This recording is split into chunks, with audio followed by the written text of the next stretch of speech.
আজ 7 সেপ্টেম্বর 2025। ঢাকা পোস্টের প্রধান শিরোনাম। শিক্ষার্থীদের ফোনে চাপ প্রয়োগ, বিব্রত ছাত্রদল বলছে বিষয়টি অতিরঞ্জিত। 4 বছর পর কাঠমান্ডুতে বাংলাদেশের ড্র।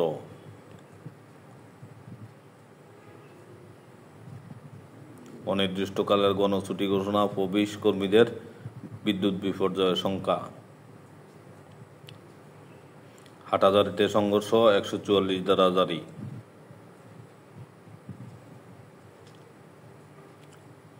নাইজেরিয়া বোকো হারামের হামলায় নিহত 55।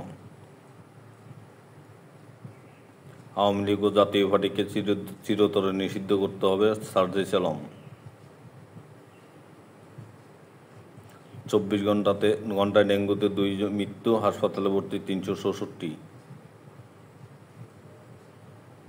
মনোনয়ন পাবেন ক্লিন, আওয়ামী লীগ নেতারা বক্তব্যের বিষয়ে যা জানালো জাতীয় পার্টি। 7 দিন পর জ্ঞান ফিরল চট্টগ্রাম বিশ্ববিদ্যালয় শিক্ষার্থী ইমতিয়াজের।